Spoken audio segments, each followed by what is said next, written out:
Hello and welcome back to the KCC channel. I'm Rob and I hope you are having a wonderful day today. A little bit of a change today. Today's video is sponsored by the like button. For each one of you that clicks that like button, YouTube will put my video in front of a new set of eyes. So please click that like button and let's get KCC growing. Today, we're jumping into some malicious compliance. Our first story today comes to us from Not Lagrange. Take a pay cut and lose benefits or be fired? Okay, have fun reworking your entire system. Let's jump right in. Long-time lurker, first-time poster, using alt account for privacy concerns. Anyways, on to the story. I work as a logistical consultant and have done so for the past 7 years. Most of my work is short-term contracts to update and optimize logistical systems for manufacturers and delivery businesses. I do have a couple of long-term contracts with repeat clients, and this story is about one such client. I got a job offer 6 years ago with a friend who inherited his family's machine shop. His father is a brilliant man, but not business savvy in the slightest, and the entire business was teetering on bankruptcy. My main job there was optimizing the production method for both existing contracts and future contracts. This was my first long-term contract, but I had been doing similar work for a few years and had gotten a couple of patents for producing some intricate parts before getting this job. In the contract negotiation, I made sure that any patents developed in the course of my work would be retained completely by me. The contract term was 5 years before reevaluating.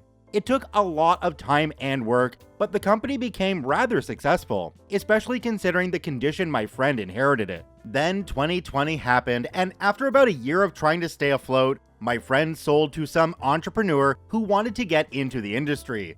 In the months prior to the sale, the new boss was trying to familiarize himself with the business. Being in charge of logistics, I had given him a tour of the place and informed him of the patented methods used. This was happening right around the time my contract reevaluation was supposed to happen, and I asked whether I'd be negotiating with him or the new boss. He realized I didn't want to be stuck in a contract. I would negotiate with him if he wasn't going to be my boss, and he assured me that he'd make sure my new contract would be negotiated with the new boss. The new boss started restructuring and laying off most salaried employees, and cutting benefits like vacation and sick time as soon as the acquisition went through.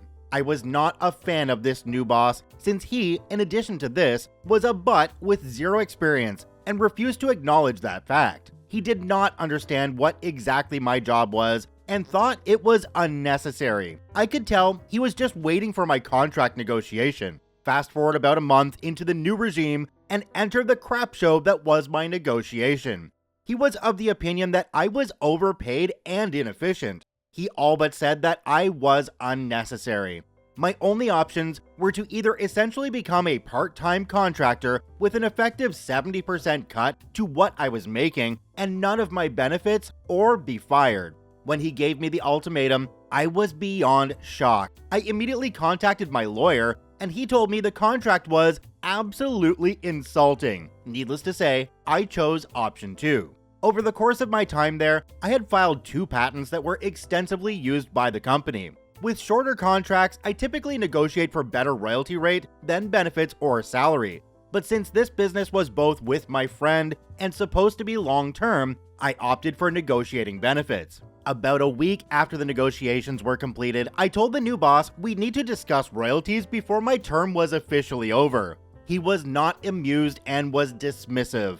After enough pressing from me, we had a meeting with lawyers present. What's important to know is that one patent is extensively used in the production of an electrical device for the company's biggest client. The royalties deal written up by my lawyer was the standard one I use for most companies, which is more expensive than my previous contract. New boss was shocked and fuming, saying how this was completely ridiculous and bordering on extortion, considering how much more expensive it would be and how not being able to use the patent would mean he'd lose clients while shifting production methods.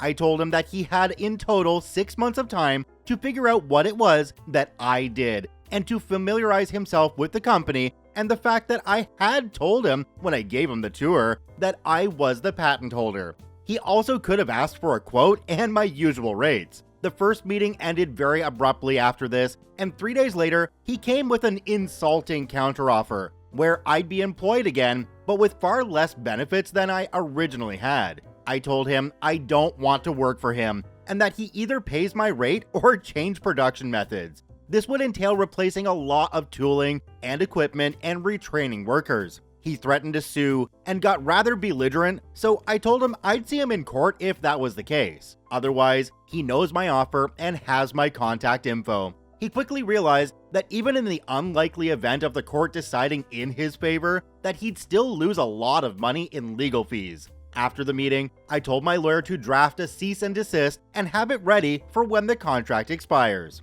New boss started looking for my replacement. He had not stopped production or even told the clients about it during this time period.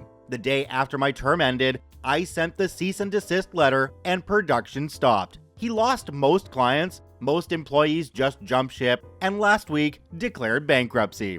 Hope he learned his lesson, never screw over the logistics guy. Well, was anybody else hoping this story was going to continue on, with OP saying like they went to the bankruptcy auction, and now they own a machine shop with a few clients that they just happen to have the patents for already? Do me a quick favor and take a look down below the video. If that subscribe button's still red, it means you're actually not subscribed to the KCC channel. Please hit that subscribe button for more daily Reddit stories. Our second story today comes to us from Blue Falcon Punch. All cranes must have a safety inspection filled out at the start of every shift. Let's jump right in. Years ago, before it died, I worked at a steel mill. The economy was hitting everyone hard, so they started to cut back on OT and shifts. I was the lowest seniority in the lab, so I was bumped out to ladle treatment, LT to save time. Everyone hated LT except the people working there. It was noisy, dirty, and busy. I loved it because it made the day go by fast, and there was always something happening. And I hate being bored. It makes me do stupid things. At LT, there was a small remote crane that moved supplies around, and every inch was accounted for. So when you were moving things, it had to go over work areas. Everyone had to clear the way so supplies could go through. Usually only takes 2 to 3 minutes, usually. I was the new guy at LT, but while low on the totem pole for the lab, I was probably the 4th highest compared to LT people. Everyone hated it, so transferred as soon as possible. I didn't have a choice since I was just on loan instead of being laid off. The crane was broke AF. It was missing a wheel. When you have a few tons hanging from a crane, it starts a pendulum effect with the load swinging. I spent a few years in a crane and I know how to run them. The problem is that a few tons will pull a tiny little crane like this one, and when it pulled to the corner with no wheel, the crane would jerk to a halt and cause even more swing. And so on, and the crane wouldn't move. We had been dealing with it, and it was super dangerous swinging tons of aluminum coils over people's heads. I had brought it up to the safety team, and they agreed, and together with management, came up with the idea that it's okay to be broke AF as long as no one's around. The wheel was ordered, but it would take months to arrive. I wasn't filling out these little OSHA checklists because if you marked anything as dangerous, you were not allowed to run it by law. My first day shift, the foreman I didn't know and who never came up to LT had to get the paperwork since someone was on vacation and noticed I hadn't filled out my daily required checklist.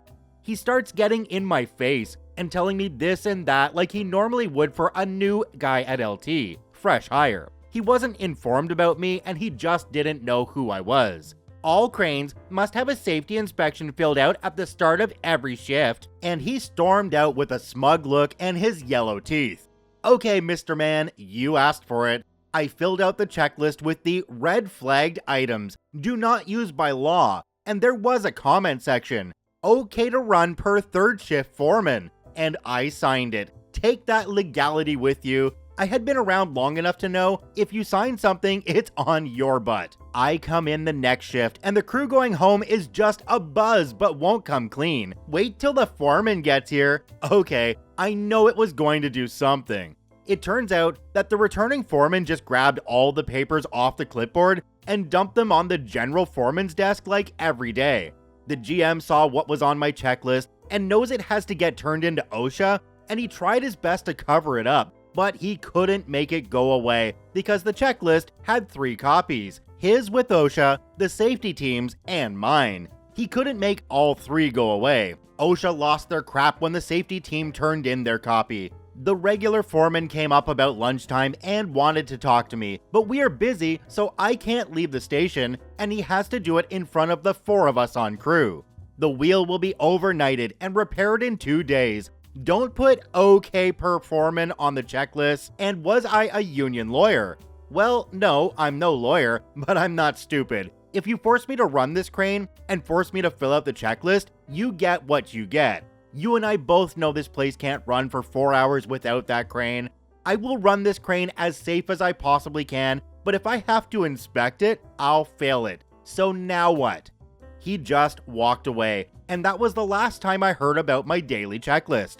I filled them out every day after that, and if it was broke, I filled it out that way and let management deal with it. Wow, OSHA and health and safety regulations are absolutely no joke. Screw that workplace for casually ignoring them because they could have caused massive injuries or even death. Now, I'm no factory worker, so I don't know how these things work, but I think that the management should have charges brought up on them in a case like this, where they willfully ignore something that could be causing major problems. Maybe some of you know better on this one. Please comment down below and let me know. Our next story today comes to us from Epic Winter Wolf. Let us paint the walls however we like while secretly trying to evict us? Okay, let's jump right in. Not mine, but my cousin's story she recently shared with me. Background: my cousin, her wife, and their 2 kids lived in a rented apartment along with 5 other resident units in a European country. It's not completely upscale, but it's definitely not slum, and it's a really beautiful place.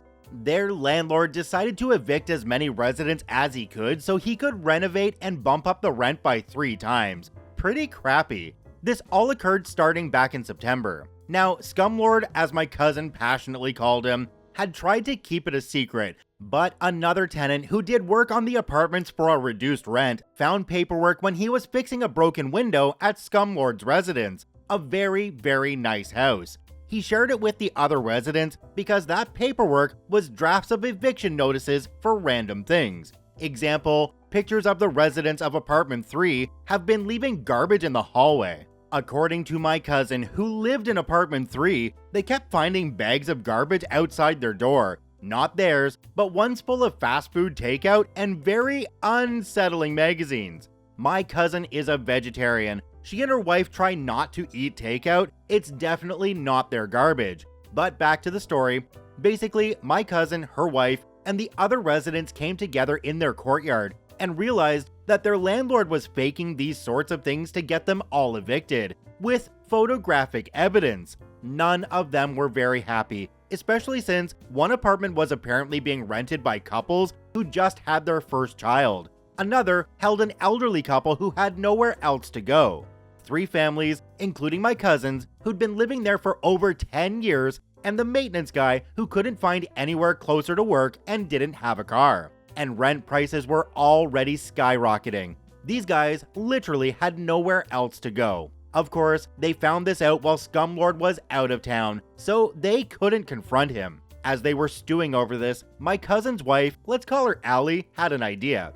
She and my cousin had been planning to repaint their living room because the paint was peeling, and Scumlord had said in email, paint it. He didn't specify how it was painted or what color was used. Allie suggested that they all get permission to repaint their places, but in horrendous ways. Then move out quickly. Everyone except the older couple jumped on board, which, as my cousin explained to me, they didn't want to start a fight in a losing battle. The older couple later managed to move into a retirement community that one of the families found for them to go to. Anyways, the rest of the residents agreed to it, and Scumlord was sent email requests for repaints, and he basically said, go for it in each one. I guess he thought he could get free paint jobs done from them. So while juggling their normal lives, my cousin's family and the other 4 units all have to find new places, start packing, set up everything for the painting, and repaint their walls. My cousin decided to be extra vindictive and buys a crap ton of black paint, along with varying neon colors. She and Allie then painted on as many layers of black paint that they could, after using primer of course, in every single room. Even the bathrooms and ceilings weren't spared. They finished in about mid-November, and then they let their kids, 5 and 8, loose with the neon colors. I'm talking handprints, random swaths of paint, got footprints on the ceiling, and just every random thing those two kids wanted. It, according to my cousin, was a glorious, horrific disaster. She told me there was even a butt print, though she could have been exaggerating. She didn't know what the other places were like, only hearing that maintenance guy painted rainbows everywhere, that the family in apartment 5 had just thrown different colored paints on the walls at random, etc. Thankfully, they, cousin's family, managed to find a place before Christmas, which was smaller, but it was in a good area of their town. They sent their moving notice and booked it. 2 weeks later, after they settled in their new place, Scumlord is blowing up their cells. He was pissed by all the new looks. He then wanted to sue them and threaten court. Cousin and Allie obliged. Court day comes and Scumlord actually had a lawyer and was suing all 5 of the former resident families at once. He claimed a whole bunch of crap, including all the reasons for the evictions. Maintenance guy destroyed him. Provided proof about the fake eviction evidence. Apparently some of the garbage included receipts from Scumlord's own purchases. That damage to the sink in apartment 6 was actually from Scumlord trying to fix it, etc. Then, they all provided the email printouts of the paint requests, pointing out how Scumlord never specified how it was to be painted or the colors. The judge threw Scumlord's case out and ordered him to pay restitution for damages. My cousin's family got the restitution, and she watched in glee as Scumlord struggled to undo the paint damages before apparently giving up and tried to sell the building. So far, there have been no takers. Most rental contracts or lease papers these days have some kind of point in them about returning the apartment to the state it was in when you got it, and usually that means repainting the walls right back to their original white color or whatever it was when you first moved in. I'm assuming that wasn't the case here, but it's a bit of an interesting one to think about. Now, one other thing that caught me here was that they couldn't get the paint covered back up, and so they ended up selling the building. What the heck was in this paint that it couldn't have been covered up by a really good primer? I don't understand that. Unless it was extremely textured, but even in that case, it could have been sanded down and then primered over. So something's not really working here. But again, I'd love to hear your comments. Let's see them down below. Check out all 3 OPs linked in the description down below. I thank you for watching. I hope you have a wonderful day, and we'll see you tomorrow.